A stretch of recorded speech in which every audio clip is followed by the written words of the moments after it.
Welcome back to the Finish Line Association with Betopin.com. So, weekend review. How was your weekend, Tom? Good weekend. Snow patrol on Friday night. Did a bit of tourist stuff around Dublin on Saturday, and down to see some relatives on Sunday. So busy. Nice. Tried to sneak a bit of watching racing in. I got nothing in. I was telling you, I was stood on Grafton Street with my phone, turned sideways watching True South. Away from the missus. Get beaten. Oh, she pulled me back. She said, "Look, we'll just stop, will we?" And I said, "Yeah, we will."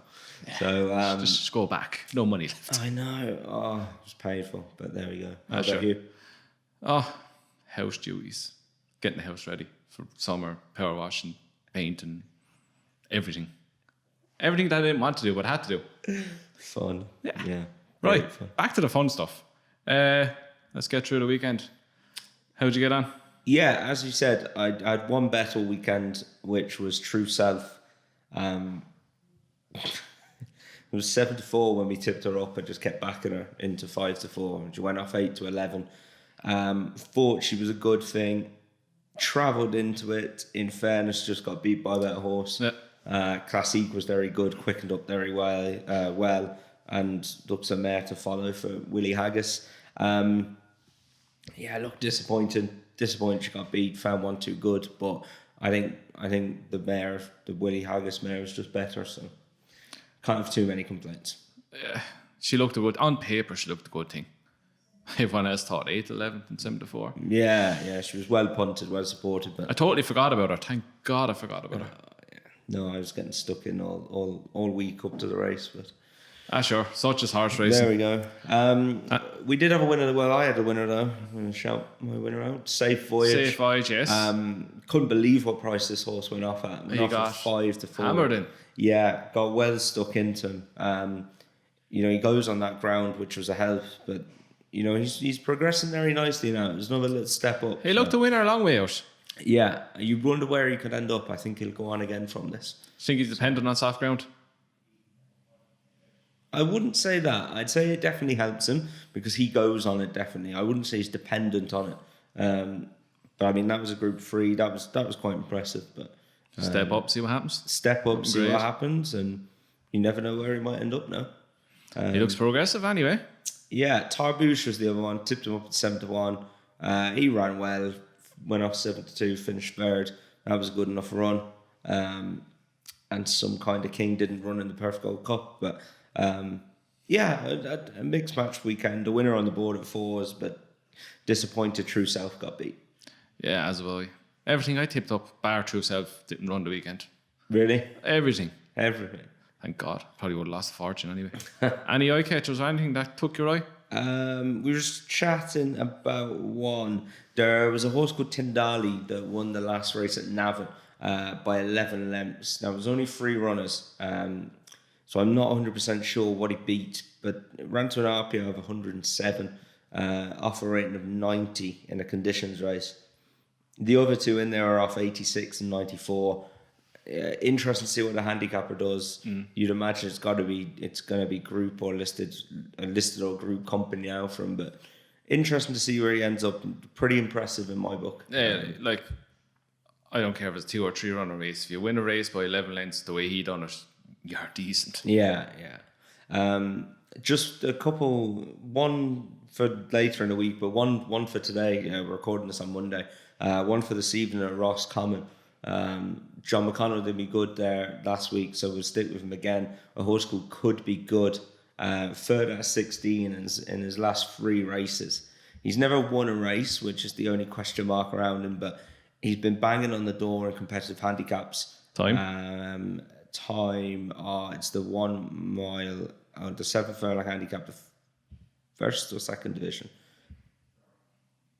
First or second division, I'm not sure. Go for the first one there. But goes on the ground, has a really good draw. It's not that one, it's the second race.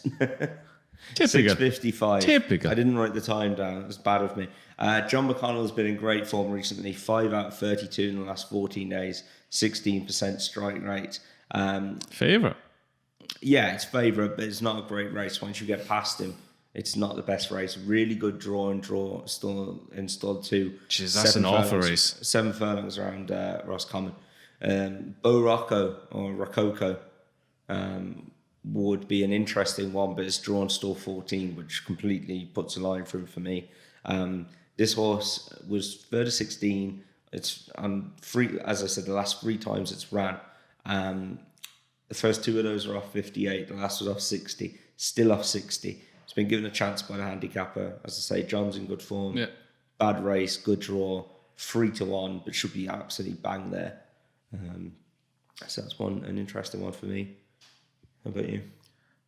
Just one for next season. The jumps. Mr. Judicaire really took my eye the weekend. Ahead, Toy. Yeah, I think step up and trip now. This fella he could find himself once Yeah, again. gutted I missed that horse at 20s in the handicap. Can't believe I backed him the time before it, and his something happened to his tack apparently, so you could put a line through that. Yeah. And he went off 20s and won a handicap the next time of 149.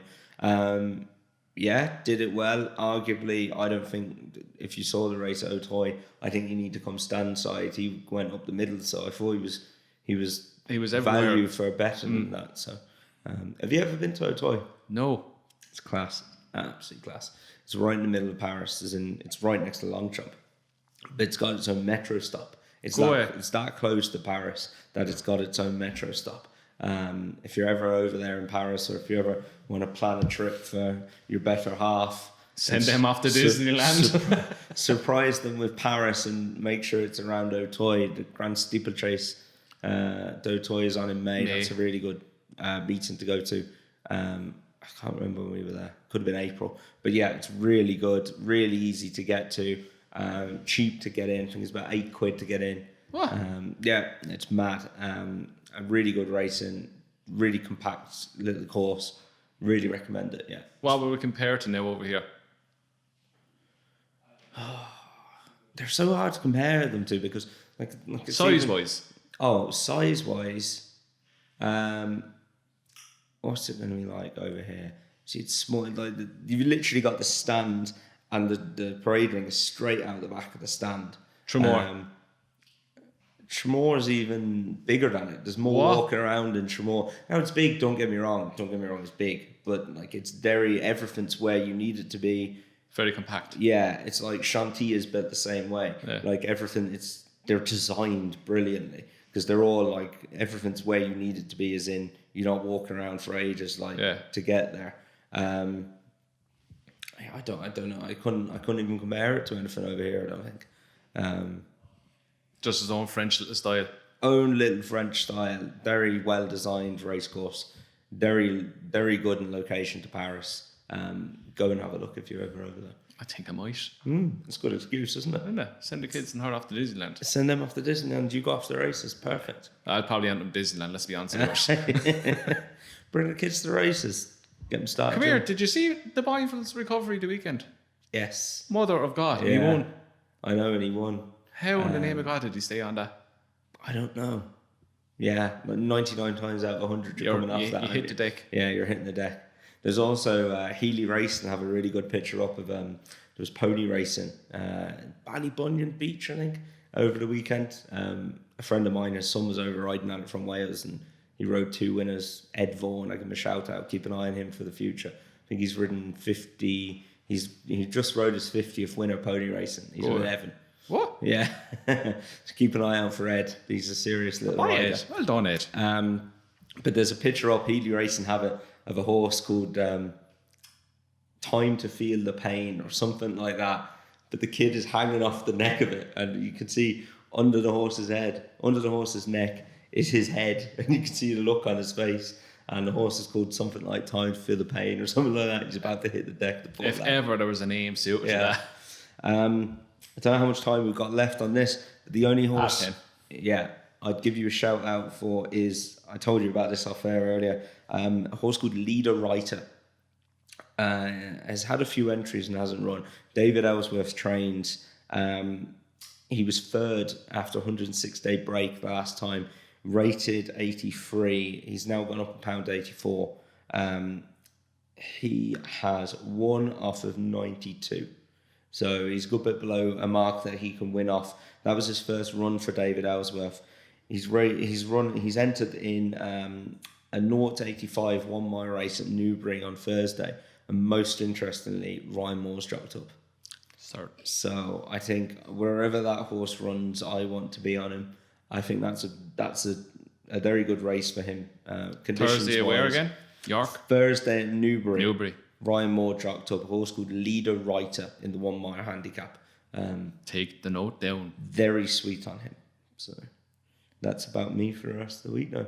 Off the sales tomorrow, we were talking about this. Oh yeah. Thanks for the invite. Yeah. Meeting up with Meeting up with a few friends. My girlfriend keeps telling me I've got me and one of my mates for having a date night. Got a little hotel. Solid bromance date night. Solid bromance date night. Got a hotel booked for tomorrow night.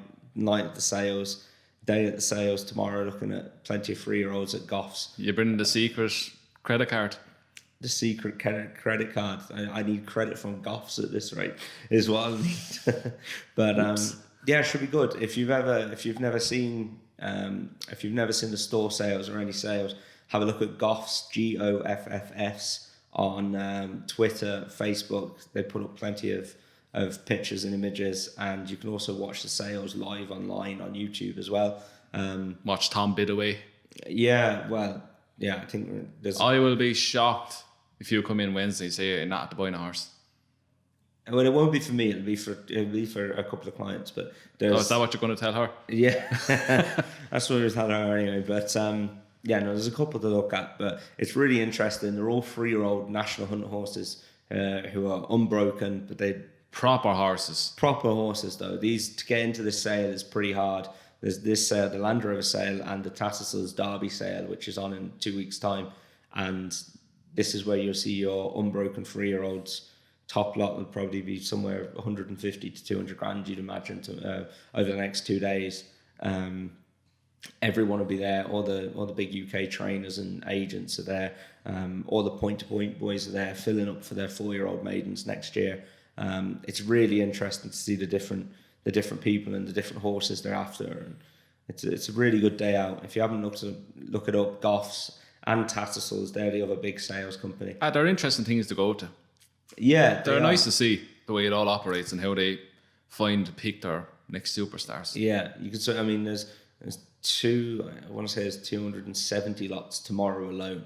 Wow. So, I mean, imagine how long that takes to go through the whole catalogue, then go through the horses as a physical, the ones that you've picked out. So, but yeah, look it up online. Have a look at their Facebook and Twitter accounts, and you can actually watch the sale online as well. It's fascinating stuff. So. Looking forward to that. Get the company card. Good day out, yeah. Company card, one on Betopin. Got you a present, Chris. Happy birthday. From you to you. Yeah. So we'll be back later on Wednesday. Back Wednesday. We're doing the Royal Ascot review on Wednesday. Preview. Review? Did I say review? Yeah. Imagine. Yourself now. All the winners. All the winners, yeah. Back to the future. Be nice, wouldn't it? We wouldn't be doing this. Yeah, so Royal Ascot preview on Wednesday, and yeah, that's about it for today. It was quite weekend, so quiet enough weekend. Quite weekend, not much to talk all about. Focused up the Royal Ascot. Looking forward to that. I am too. Yeah. Top hats, tails. We dress up for it. Get them on for the crack. Come in every day with the top hat and tails. Yeah, they might send us home if we look stupid. If you saw how some of the people dressing here, I don't know. Yeah, I think we'd get away with it. We would. Right. On that note. We'll wrap it up. So thanks again for watching, lads, and we'll see you Wednesday with the Royal Ascot preview. Jesus Christ. You don't know what I'm saying. It'll be a preview, don't worry, guys. Yeah, it'll be a preview.